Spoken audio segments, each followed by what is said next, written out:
The uterus is a powerful muscle located in the lower pelvis. Our first awareness of the uterus is when we are taught that it is where a baby develops during pregnancy. Later we are taught about menstruation, conception, and contraception. But that is generally where the education about the functions of the uterus ends. In fact, pregnancy is just one of the many functions of the uterus. The uterus is a hormone-responsive reproductive sex organ that supports the bladder and the bowel. The bladder sits in front of the uterus and the bowel sits behind it. The uterus separates them and helps keep the bladder in its natural position above the pubic bone and the bowel in its natural configuration behind the uterus. The uterus is continuous with the cervix, which is continuous with the vagina, much in the way that your head is continuous with your neck, which is continuous with your shoulders. When the uterus is removed, the cervix is usually removed as well. The uterus is attached to broad bands of ligaments, bundles of nerves, and networks of arteries and veins. Regardless of whether the hysterectomy is total or partial, all of the ligaments, nerves, and blood supply attached to the uterus must be severed to remove it. The round ligaments, cardinal ligaments, broad ligaments, and uterosacral ligaments that attach to the uterus provide structural integrity and support to the pelvic bones and the pelvic organs. When those ligaments are severed, women experience an unnatural shifting of the bones and organs inside the pelvis. The severing of the ligaments permits the pelvic bones to move and widen, affecting the hips, lower back, and skeletal structure. The displacement of the pelvic bones results in compression of the spine. Women report that as the spine compresses, the rib cage gradually drifts down until it sits directly on the hip bones. This compression is the reason why hysterectomized women have protruding bellies and little or no waist. Weakening of the pelvic floor and a loss of feeling from the severing of pelvic nerves may result in urinary incontinence, which is an inability to control urination, chronic constipation, or fecal incontinence, which is leakage and inability to control stool. Bladder and urinary problems are common after hysterectomy. One of the reasons for this is that when the uterus is in its natural position, it provides support to the bladder. When the uterus is removed, some of that support is compromised. Bowel problems are also common. Without its natural support, the bowel moves down and takes up the space where the uterus had been. Without the uterus separating the bowel from the bladder, when there is stool in the bowel, it creates pressure on the bladder by pressing directly against it. The bowel bulges down, creating a rectocele, which is a ballooning of the bowel into the vagina. When the nerves that attach to the uterus are severed, sensation in the vagina, clitoris, labia, and nipples is diminished or lost entirely. Many women develop a permanent searing pain of the nerve pathways that radiate down from the waist, through the buttock, to the back of the knee, making it painful to sit or walk. Some women experience what they describe as cyclical electric shocks in the vagina as a result of damage to the pelvic nerves. This makes it difficult to sit and often interferes with sleep and other normal activities. Physical sexual sensation is diminished or lost entirely because of the severing of nerves and the removal of the uterus. Women who experienced uterine orgasm before the surgery will not experience it after the surgery because the uterine contractions that occurred during uterine orgasm cannot occur without a uterus. The loss of uterine orgasm will only be missed by women who experienced it before the surgery. Although a small number of hysterectomized women experience slight vaginal wall contractions, most women report a total loss of sexual feeling. Severing the blood supply to the uterus diminishes the blood flow in the pelvis and to the external genitalia, including the ovaries, vagina, labia, and clitoris, as well as the legs and feet. One of the many functions of the uterus and the ovaries is cardiovascular protection. When the uterus is removed, women have a 3 times greater incidence of heart disease. When the ovaries are removed, women have a 7 times greater incidence of heart disease. A woman's ovaries, her gonads, continue to produce hormones her entire lifetime. Oophorectomy, the surgical removal of the ovaries, is performed on about 75% of the women who undergo hysterectomy. The medically correct term for the removal of the gonads is castration. Because of damage to the blood supply to the ovaries, there is a loss of ovarian function in 35 to 40% of the women whose ovaries are not removed during hysterectomy. This, too, results in a loss of ovarian function, which is the same as castration. During a vaginal hysterectomy, the uterus is removed through the vagina.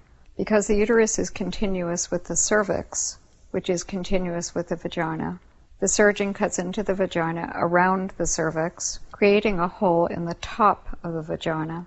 This hole must then be sutured shut, forming a closed pocket and a shortened vagina. Because the cervix is no longer there, the top of the vagina is sutured to one or more of the severed ligaments. Because the suture sometimes does not hold, hysterectomized women commonly report prolapse of the vagina out of the vaginal opening, much like a pocket that is turned inside out. During an abdominal hysterectomy, a horizontal incision is made across the pelvis above the pubic bone. Depending on the size of the uterus, it is then either pulled out through the vagina or through the pelvic incision. Total abdominal hysterectomy, TAH, and total vaginal hysterectomy, TVH, is the removal of the uterus and the cervix. Partial hysterectomy is removal of the body of the uterus, leaving the cervical stump. A laparoscopic assisted vaginal hysterectomy, LAVH, involves inflating the abdomen and pelvis with gas air, removing the uterus either vaginally or by cutting it into small pieces that are pulled out through the navel, the belly button. This type of hysterectomy requires a minimum of 3 small incisions. It takes longer to perform than other types of hysterectomy, so there is an increased risk of complications from anesthesia, perforation of the bladder and bowel, and stress on all of the internal organs, including the heart, as a result of the pressure created by inflating the abdomen. Whether TAH, TVH, or LAVH, the vagina is surgically shortened and made into a closed pocket because the hole at the top of the vagina must be sutured shut. No matter how good the surgeon's skill or technique, and no matter what type of hysterectomy is performed, the result is the same. A hormone-responsive reproductive sex organ is removed. The physical changes are far-reaching. The most consistent problems women experience after hysterectomy are a loss of sexual feeling, a loss of vitality, joint pain, profound fatigue, and personality change. The following adverse effects of the removal of the uterus and ovaries were reported to the HERS Foundation in an ongoing study begun in 1991. 79.6% of respondents report loss of sexual desire, 79.6% profound fatigue, 79.1% personality change, 72.8% loss of stamina, 72.1% loss of short-term memory, 70% loss of ability to socialize, 65.8% bone and joint pain, 61.5% insomnia, 53.7% suicidal thoughts, 49.5% unable to maintain previous employment, 39% loss of maternal feeling, 33.1% unable to maintain activity in the home. The complete adverse effects data results are available at www.hersfoundation.org. The internal female genital organs have lifelong functions that can never be replaced.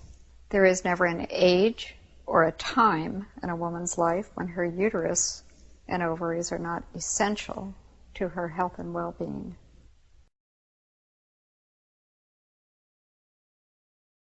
In this module entitled Emergency OBGYN Ultrasound Part 1, we're going to focus entirely on the ultrasound findings of intrauterine pregnancy. Now, patients with early pregnancy and vaginal bleeding with or without abdominal pain are frequently seen in the emergency department. Luckily for us, emergency OBGYN ultrasound has evolved to be one of the most helpful applications of sonography in a busy emergency medicine practice. So this module will focus primarily on the detection of intrauterine pregnancy, and we'll examine the ultrasound findings that define a normal pregnancy for an emergency physician sonographer.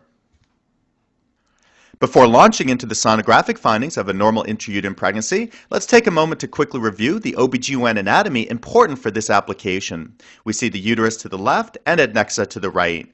Notice the areas of the uterus. We see the lower cervix, the intermediate body, and the fundal region towards the top of the uterus. Now, the fundal region is where we define an intrauterine pregnancy to be located.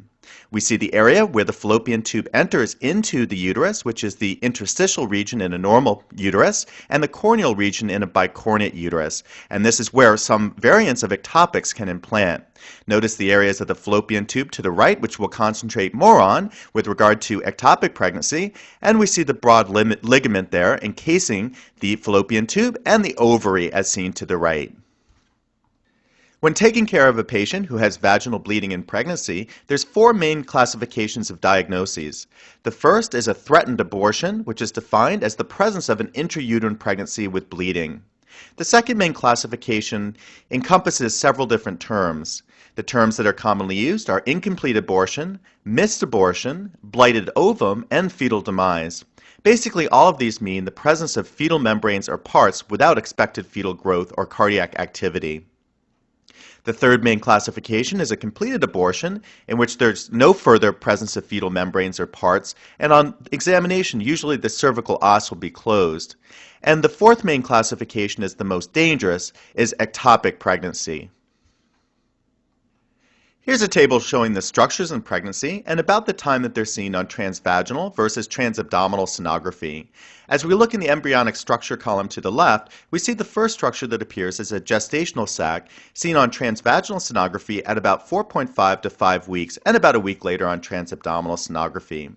The yolk sac is seen at about 5 to 5.5 weeks on transvaginal sonography and a week later on transabdominal sonography. And I have this circled in red as this is really the way we diagnose an intrauterine pregnancy.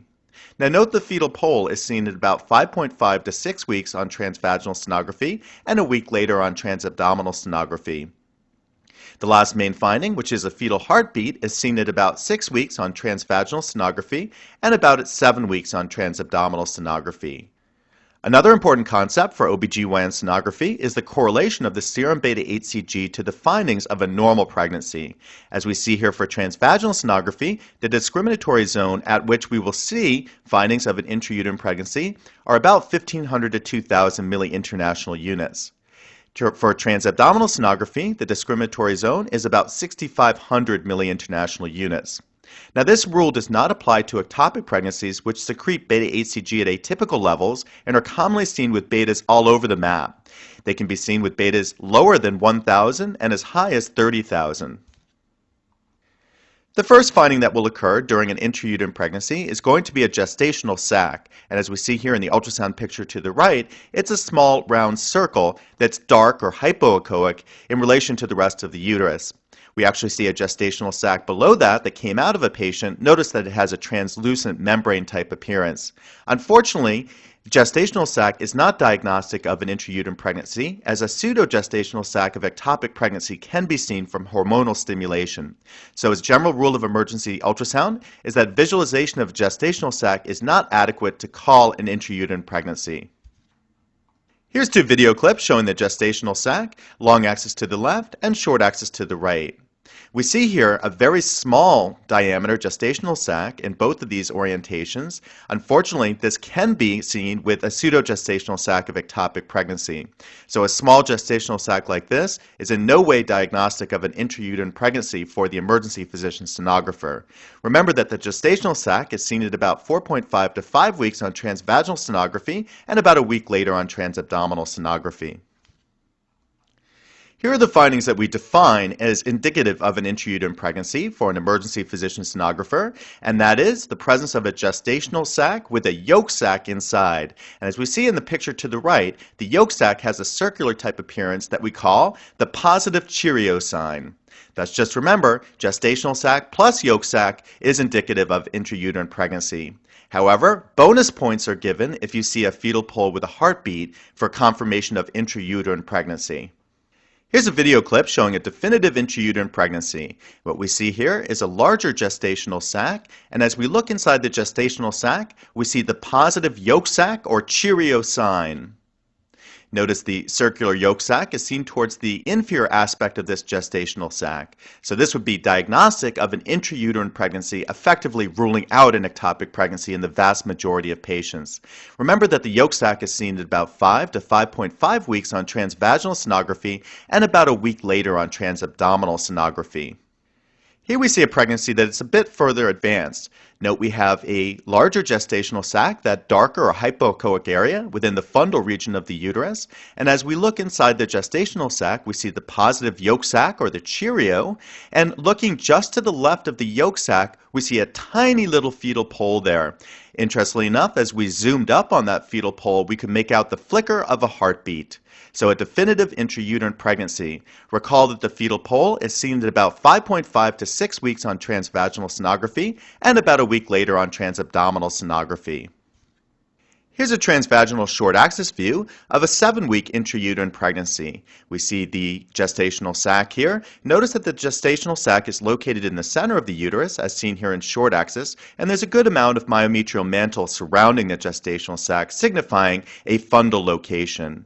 We see the positive Cheerio sign, or yolk sac, to the upper right aspect of the gestational sac, and right below we see the fetal pole stretched out. Notice the positive cardiac activity as we scan back and forth through the fetal pole.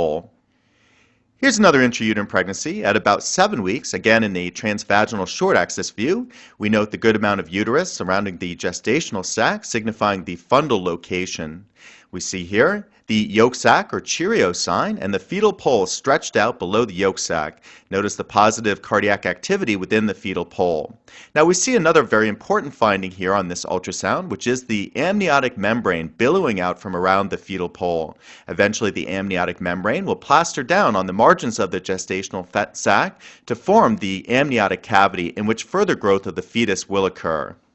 Here's an interesting video clip showing a twin pregnancy. What we see here are 2 gestational sacs signifying dichorionic twins, and within each of the gestational sacs we can see little fetal poles with the flicker of heartbeats. Recall that fetal heart activity is seen at about 6 weeks on transvaginal sonography and about 7 weeks on transabdominal sonography. Here's an early second trimester pregnancy. What we see here is the next Oscar de la Hoya. Note the mean right hook on the baby here. So the important finding here is that this is an intrauterine pregnancy as we can define a good mantle of uterus surrounding the pregnancy. And that's very important as there are some ectopics that can grow to an advanced age, but they're discerned by a lack of uterus around the pregnancy. Here's another second trimester baby, and as I work in northern Manhattan, I refer to this baby as the merengue baby. And note the baby moving around fluidly within the amniotic sac. A sure sign that this kid will grow up to be a slick dancer. So in conclusion, I'm glad I could share with you this Soundbites module going over emergency OBGYN ultrasound, part 1 of intrauterine pregnancy. Emergency OBGYN ultrasound is definitely one of the most helpful sonographic applications in a busy emergency medicine practice, and hopefully by going through the module you now have an understanding of the ultrasound findings diagnostic of a normal pregnancy. I hope to see you back as we return in OBGYN ultrasound Pregnancy Part 2, focusing on further assessment of normal pregnancy as well as looking further into the ultrasound findings of an abnormal pregnancy.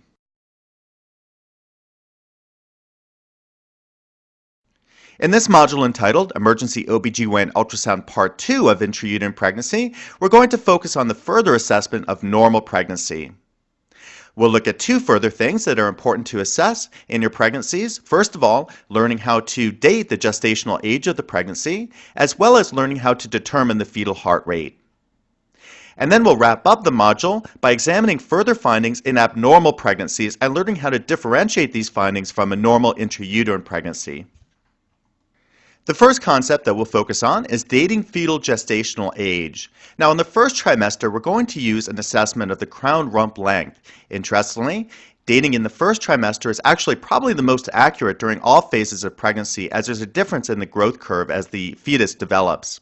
In the second trimester, we'll measure the skull biparietal diameter, and in the third trimester, the dating is composed of a biophysical profile focusing on the femur length as well as other biophysical measurements. This is an image of a first trimester pregnancy, and we're going to evaluate the gestational age by measuring the crown rump length. Here we see the fetal pole stretched across the gestational sac, and we see the crown located over towards the right and the rump towards the left. If we put the calipers down from crown across to the rump, we get a measurement of 1.46 centimeters. Now, by selecting crown rump length in the software package on the ultrasound machine, we'll get an assessment of gestational age, which we can see here towards the bottom left, 7 weeks and 6 days. As first trimester dating is considered one of the most accurate during the entire pregnancy, it's nice to print this image out and give to your patient to take for their follow-up visit with their OB/GYN.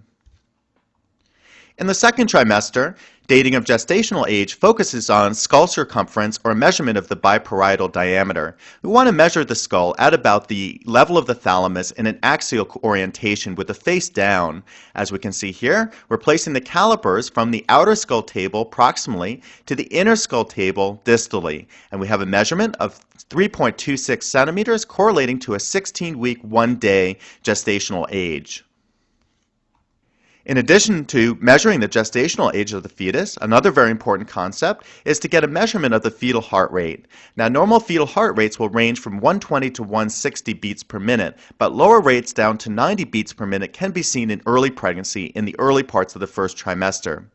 M mode is the best method for determining fetal heart rate. Power Doppler, in contrast, gives more ultrasonic energy to the developing heart. Thus, M mode is the preferred way of measuring the fetal heart rate at this time.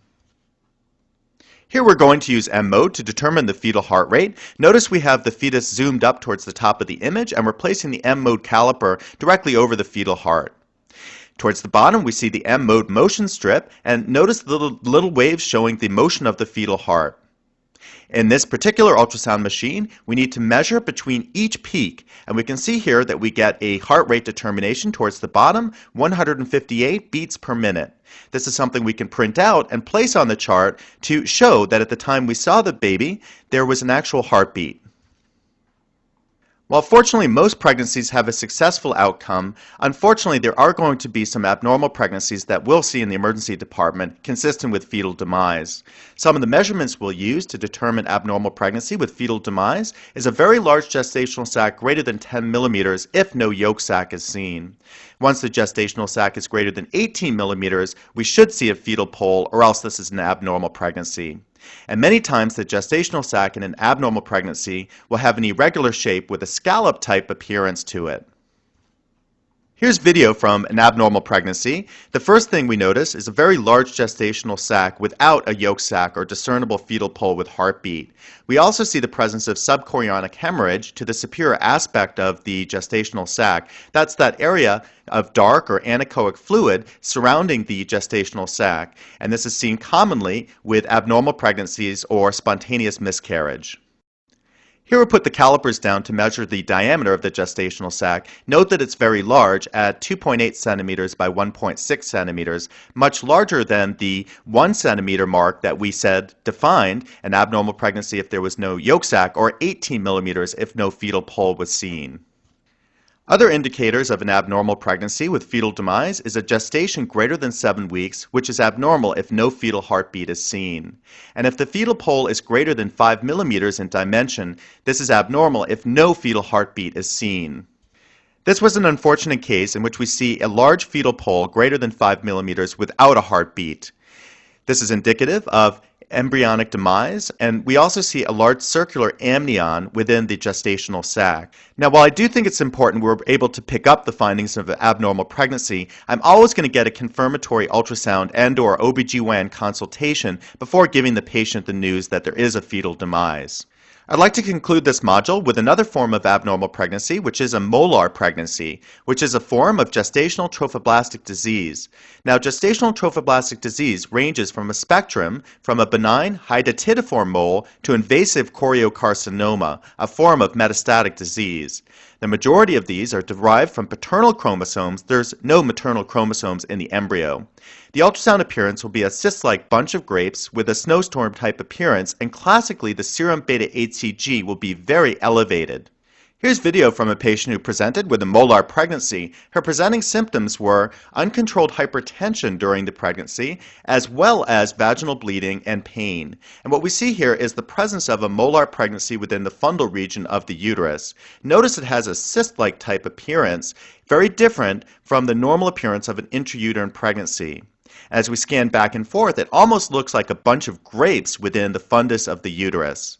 So a diagnosis of a molar pregnancy, and my next move was to get an OBGYN consultation stat. So thanks for tuning in to part 2 of Emergency OBGYN Ultrasound, focusing on intrauterine pregnancy. Hopefully you now have a better understanding on how to further assess a normal pregnancy by determining gestational age and fetal heart rate. I hope also I've been able to give you some of the ultrasound findings that you may see in an abnormal pregnancy to know when you need to get an OBGYN consultation in the ED. So I hope to see you back as we move on to ectopic pregnancy in 2 modules in which we'll discuss the various findings of ectopic pregnancies that we may see in the emergency department. So I'll see you back as Soundbites continues.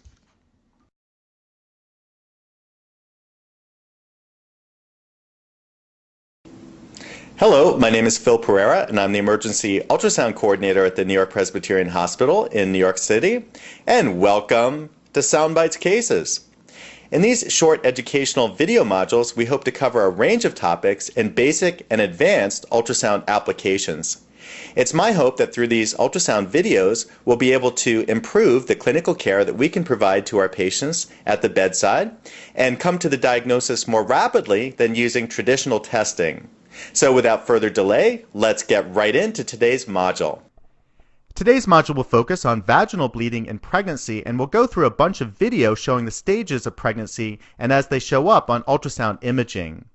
In terms of this chief complaint, I'd like to break it down into 4 major diagnostic areas, the first of which is a threatened abortion, defined as the presence of an IUP, or intrauterine pregnancy with bleeding. The second main classification is an abnormal pregnancy, defined as several terms: incomplete abortion, missed abortion, blighted ovum, or fetal demise, basically all meaning the presence of fetal membranes or parts without expected fetal growth or cardiac activity. The third major classification is a completed abortion, and the fourth major classification is ectopic pregnancy, our worst scenario. Here's 2 video clips showing the first finding in pregnancy, and that is a gestational sac, seen to the left in long axis and to the right in short axis. Note the presence of a small dark or anechoic sac located within the fundus of the uterus.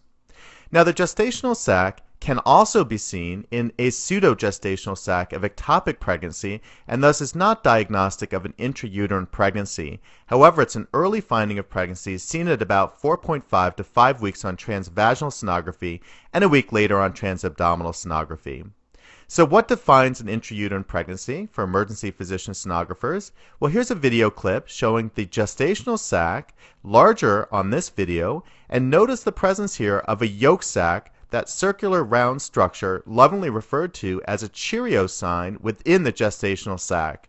Once we see a yolk sac within a gestational sac, that is diagnostic of an intrauterine pregnancy. And the yolk sac is generally seen at about 5 to 5.5 weeks on transvaginal sonography and a week later on transabdominal sonography.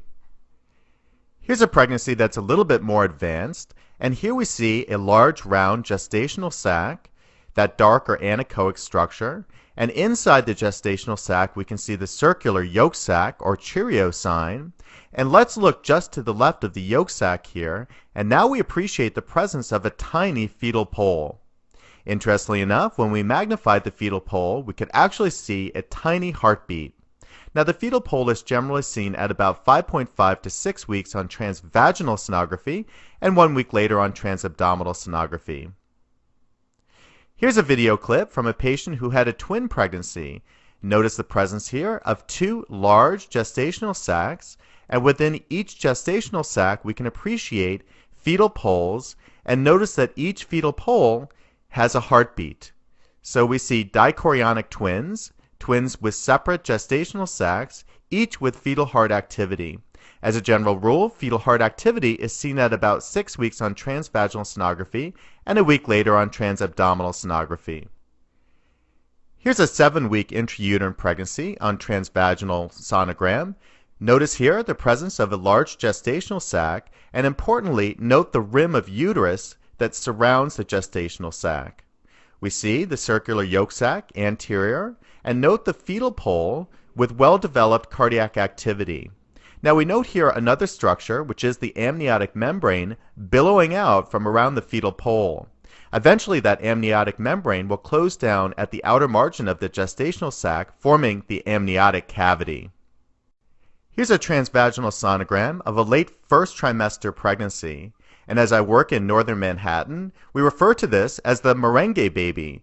And note the arms and legs moving fluidly to the merengue music, a sure sign that this kid will be a slick dancer. So, thanks for tuning in to today's installment of Soundbites Cases. It's my hope that through this educational series, I'll be able to get out to you a number of ultrasound learning pearls that you can take to the patient's bedside tomorrow to improve clinical care and to arrive at the diagnosis more rapidly than using traditional testing. So I hope to see you in the future as Soundbites Cases returns and as we move on to discuss a range of interesting topics in bedside ultrasonography.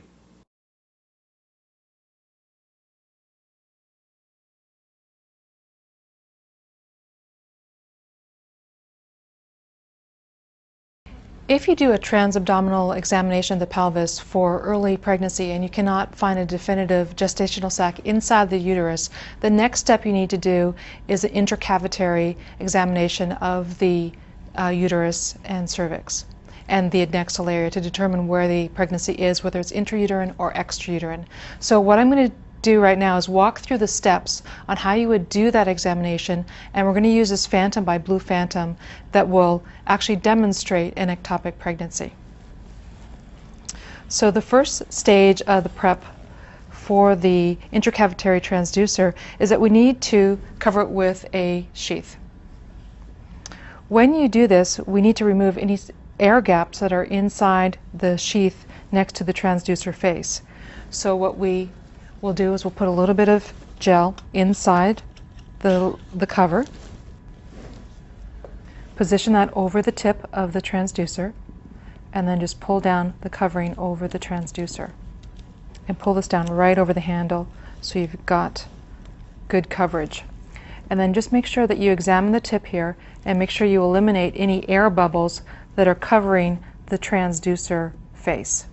So once you've got the air bubbles eliminated, then you can move on to the next step. We're going to put a little bit of gel on the outside of the latex cover now. And again, your orientation for this examination is very important. So for the long axis or sagittal view, we want the orientation marker up. And then when we go to the coronal view, we're going to turn that so it faces the patient's right. After we've inserted the transducer in a long axis view, the first thing that we're going to see is a long axis of the uterus. In this phantom representation of the uterus, we see an endometrial stripe, which is represented by the white line. So if I was doing this as a real pelvic exam, I would scan to the right of the patient all the way through to the right adnexa, and then back over, all the way back through the uterus, over to the left adnexa. And the reason I'm doing this is because I don't see the pregnancy inside the uterus. So I'm suspecting that it's extrauterine or an ectopic pregnancy. I do have some hints though here using this phantom. In the posterior cul-de-sac region, I'm seeing a black anechoic area which would represent free fluid or blood. If I scan all the way over to the left adnexa in this case, the first structure that I come across, this echogenic area, represents the ovary. If I keep scanning to the left in the pelvis, I encounter this other area. and this represents, in this case, our ectopic pregnancy. When I'm medial, just right beside the uterus, I see the ovary, and I scan out a little bit more, and this represents the ectopic pregnancy.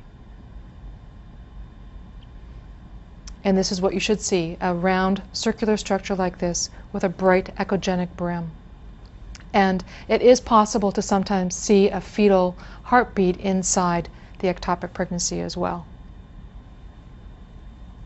Now I'm going to change the orientation of the transducer so I'm in a coronal view. To do that, I'm going to turn the transducer counterclockwise.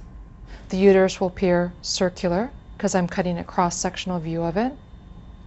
And I tilt the handle of the transducer up to move inferiorly down into the region of the cervix, and then bring the transducer handle down to scan superiorly into the area of the fundus of the uterus. Again, in this case, I can see that there's no pregnancy inside the uterus itself. If I scan over to the left of the phantom, again we see the left ovary, and then right beside it we see our representation of the ectopic pregnancy, this bright circular area.